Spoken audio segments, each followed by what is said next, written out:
allez bien. On se retrouve aujourd'hui dans un vlog du dimanche, ça faisait longtemps. Donc nous sommes le 21 octobre je crois. Il est 9h20 du matin et il fait très très froid. Je sais pas si vous le verrez mais il fait 7 degrés dehors, on va se les cailler. Dedans il fait 14, là, il est temps de mettre le chauffage. Donc voilà, Océane dort encore. Moi c'est l'Urs qui m'a réveillée. Ce petit chenapan m'a réveillée. Je vais me faire couler un café. Et puis je vais mettre Netflix ou Gulli, je sais pas encore. Et puis je vous filmerai toute la journée d'aujourd'hui. Voilà, voilà. Donc il est 10h du matin. J'ai fait couler le café. J'ai fait un petit peu de ménage mais sans faire de bruit parce qu'Océane dort toujours. Et comme tous les matins, je regarde Baby Boss sur Netflix. J'adore cette série de dessins animés. Je vais vous montrer.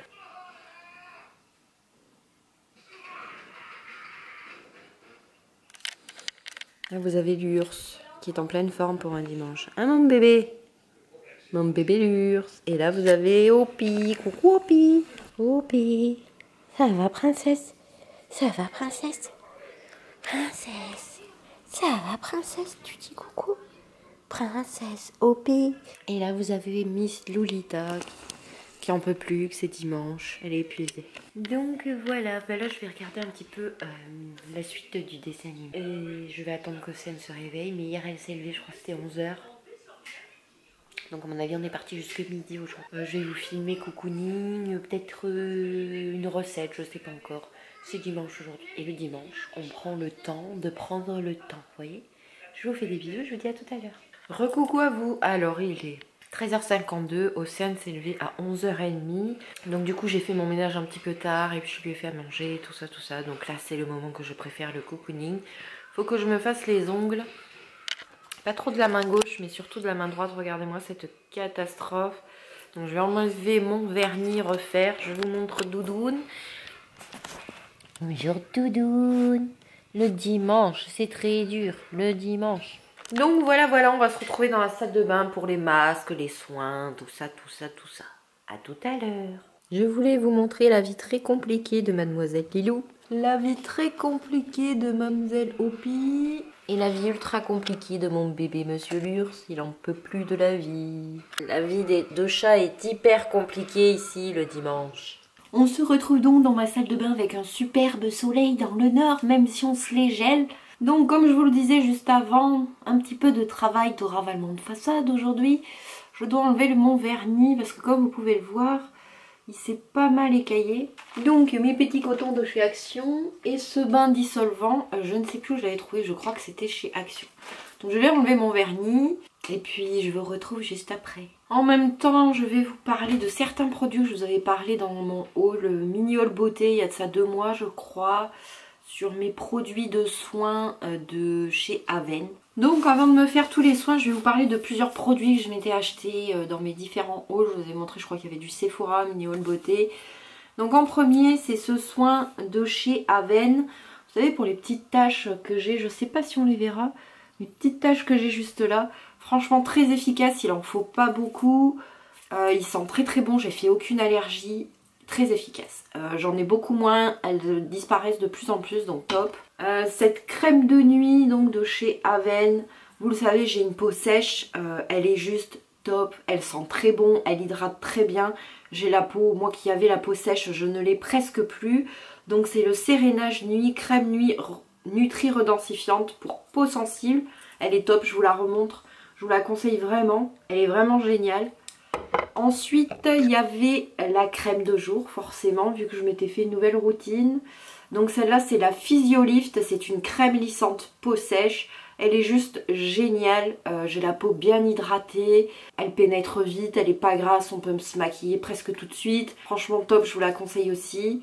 J'ai la peau très bien hydratée. Pas du tout qui me gratte ou qui tiraille. Franchement top. Et il y avait un autre produit. Ah oui.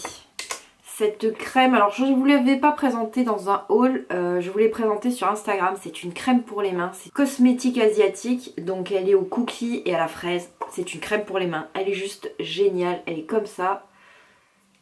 Elle sent très très bon, elle pénètre très très vite, elle est pas grasse du tout, je vous mettrai le lien en barre d'infos. Je la trouve juste géniale. Je la kiffe. Donc top. Alors je vous dirais qu'il existe en original, en fraise et menthe.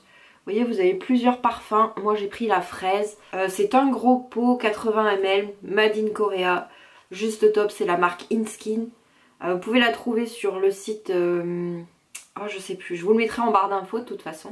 Je voulais vous reparler aussi de ma base hydratante de chez NYX. Vous savez, c'est ce qu'on met avant le maquillage. Alors je vous dirais qu'elle hydrate bien, par contre je trouve qu'elle sent fort l'alcool. Même si la base pour maquillage est top, je trouve qu'elle sent un petit peu trop l'alcool pour moi. Donc quand je l'aurai terminée, je ne pense pas que je la reprendrai.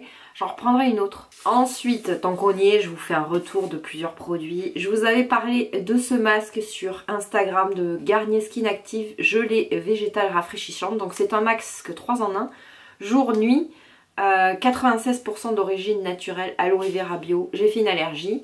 Donc vous voyez, vous pouvez la faire en soin de jour, nuit ou masque. Je ne supporte aucun des trois, je sais pas pourquoi, donc je vais la donner. Donc dedans vous avez de l'aloe vera, du raisin, du soja, du colza, de la noix de coco, du maïs de blé, des graines de blé fermentées, canne à sucre, mélasse de maïs, betterave à sucre, eau purifiée, mais elle me convient pas, je fais une allergie. Donc voilà le petit retour produit. Je vais mettre mon petit bandeau à masque. Et je sais pas encore le masque que je vais faire. Oh que je suis belle. Je ne sais pas encore le masque que je vais faire, mais on va choisir ensemble. Ça vous dit? Alors, nous avons le Bubble Mask qui vient de chez Action à 99 centimes. Vous en avez 3 ou 4 dedans. Je vais faire un petit patch pour le nez parce qu'il faut absolument que je finisse ces patchs au charbon. C'est Océane que vous entendez. Il m'en reste 2, il faut absolument que je finisse. Donc on va faire un Bubble Mask, un masque pour le pif. Ou peut-être le dernier, c'est un Nivea. Je vais faire le Nivea plutôt, tiens. Parce que c'est le dernier, il m'en reste qu'un, au moins je le liquide. Donc on va faire patch pour le nez. Alors qu'est-ce qu'ils disent de beau? Il faut se mouiller le nez, tout ça, tout ça. Mouillons-nous le nez. Donc on va le laisser agir 10-15 minutes et on se retrouve juste après. Bah, je vous dirais que pendant que le patch y pose, je vais nettoyer mes pinceaux. Donc je vous en avais parlé, c'est le pad de nettoyage de pinceau qui vient de chez Primark. Avec mon produit chouchou pour nettoyer mes pinceaux. Non, c'est un produit visage, mais je le trouve parfait pour les pinceaux. Donc c'est le Garnier Skin Active pour visage, yeux et lèvres sans parfum. En fait ça mousse, ça permet je trouve de superbement nettoyer les pinceaux. Donc j'ai passé une commande sur Awa parce que comme vous pouvez le voir, Opi est passé par là, elle m'a tué mon Beauty Blender. Je vais nettoyer mon pinceau pour ma poudre. Donc je vais nettoyer tout ça et je vous retrouve juste après. Donc j'ai enlevé le patch pour le nez. Voilà ce que j'aime pas dans les patchs Nivea, c'est qu'il reste de la colle sur mon nez, je déteste ça. Bref, on va faire le masque Bubble. Donc je vais prendre mes pinceaux en silicone pour les masques. Et donc c'est parti. Donc c'est un masque tout type de peau, j'adore ce masque parce qu'il fait plein de bulles. Et après on a la peau toute douce comme un bébé. Les bulles s'activent au contact de l'air, donc dès que vous le mettez sur la peau, ça va faire des bulles. Donc voilà, vous voyez, ça agit vite. Donc je vais jeter tout ça, rincer tout ça, et on se retrouve juste après. Donc voilà, on se retrouve juste après le masque, j'ai la peau toute douce, ça fait trop du bien. Donc voilà, je vais aller prendre ma douche, tout ça, et puis on se retrouve un petit peu plus tard après dans l'après-midi. On fera peut-être le repas ensemble, qui sait, je ne sais pas, tout à l'heure. Recoucou à vous, il est... je ne sais pas. 5h10, on a fait un petit dodo avec Océane, on a rangé sa chambre, on a rangé la mienne, j'ai fait 2 machines, enfin j'ai fait plein de trucs. Donc je vais commencer à préparer à manger parce que j'ai décidé de faire un gratin de courge, c'est pas de la courge, c'est de la butternut. Et en fait il faut la faire cuire au four bien 3/4 d'heure et après il faut faire une béchamel, donc voilà. Je vais vous montrer le début des étapes et au fur et à mesure je vous montrerai le reste de la recette. C'est un vlog un petit peu court, un petit peu long, je ne sais pas, mais j'avais envie de vlogger aujourd'hui, donc voilà. Donc pour cette recette il vous faut donc une butternut, on n'est que 2 avec Océane, donc une ça suffit largement. On va la couper en 2 et la faire cuire entre 30 et 45 minutes au four. Donc bien entendu j'ai déjà lavé ma courge et je l'ai essuyée. Donc vous la coupez en 2 dans le sens comme ça de la longueur. On va couper le petit pédoncule et donc ça va vous donner ça. Donc on va mettre juste un petit peu d'huile d'olive et puis on va tartiner pour pas que ça brûle. Et on va faire cuire donc comme ça au four pendant 30 minutes à 45 minutes pour que la chair devienne ferme. Donc j'ai badigeonné ma butternut d'huile d'olive. On va enfourner pendant 30 à 45 minutes au four. Pour savoir si c'est cuit, il suffira de planter le couteau. Dès qu'il se plante, ça s'enfonce tout seul, c'est que c'est cuit. Donc j'ai sorti ma plaque, on va mettre sur la plaque et on va mettre au four et je vous retrouve juste après quand c'est cuit. Donc j'ai enfourné ma butternut, c'est parti pour 30 à 45 minutes de cuisson. Je vais aller donner le bain à Océane. Lui il avait les cheveux, tout ça, puis on se retrouve juste après pour la recette. À tout à l'heure. Donc on se retrouve, la butternut est cuite, je vais vous montrer ça. Donc voilà, elle est cuite, on va la creuser là, on va enlever les pépins et on va faire une béchamel et on va tout remettre dedans, ça va faire super joli à la présentation. Donc on va faire la béchamel, donc pour une béchamel il faut du beurre, de la farine. Donc dans une casserole vous mettez du beurre, vous mettez un petit peu de noix de muscade, du sel, du poivre. Donc de la noix de muscade qu'on va râper, on va rajouter de la farine, donc ça va vous donner une pâte comme ça. Il faut vraiment que ça soit consistant, donc vous rajoutez de la farine. On va rajouter du lait et il ne faut pas arrêter de remuer pour pas que ça accroche et que ça fasse de grumeaux. Donc vous rajoutez le lait et vous n'arrêtez pas de remuer. Il faudra goûter pour réassaisonner en sel et en poivre. Vous pouvez rajouter dans votre béchamel du parmesan, du gruyère, de la vache qui rit, du kiri. On va rajouter un peu de sel, un peu de poivre. On va rajouter un peu de noix de muscade pour donner du goût. Vous mettez à feu doux. Pour bien que ça épaississe, on remuera de temps en temps et pendant ce temps-là, on va creuser la courge. Vous voyez, ça commence à épaissir. Donc pendant que la béchamel prend, on va creuser nos butternuts qui ont un petit peu refroidi. Donc on va enlever les pépins juste ici. Voilà. Et on va creuser toute la butternut qu'on va mettre dans un saladier pour mélanger avec la béchamel. Essayez de ne pas trop abîmer la butternut parce qu'en fait, c'est ce qui va nous servir de présentation. On va creuser la deuxième. Dans ce temps-là, on vérifie la béchamel, on remue.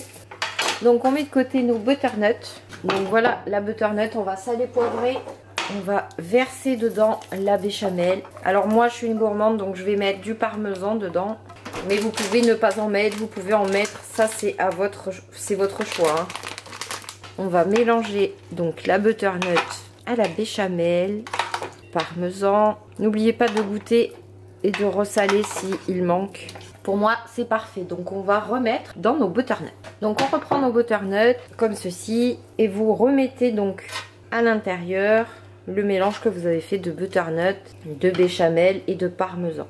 Ce qui reste vous pouvez le mettre dans un petit ramequin, ça fera du rab. Donc vous pouvez saupoudrer de gruyère, moi je vais mettre du parmesan. Et on met au four mais vraiment pas longtemps, juste pour que ça gratine. 3-4 minutes vu que le four est déjà chaud. Et donc voilà, je voulais vous montrer le résultat. Donc ça a gratiné au four, vous voyez le parmesan, il a bien gratiné, ça donne ça. Donc voilà, vous savez ce qu'on mange ce soir. Et puis je vais faire du jambon, de la viande, je ne sais pas encore, mais ça sera des gratins de butternut. Donc voilà, j'espère que ce vlog vous a plu. Moi je vous fais des bisous et puis je vous dis à bientôt.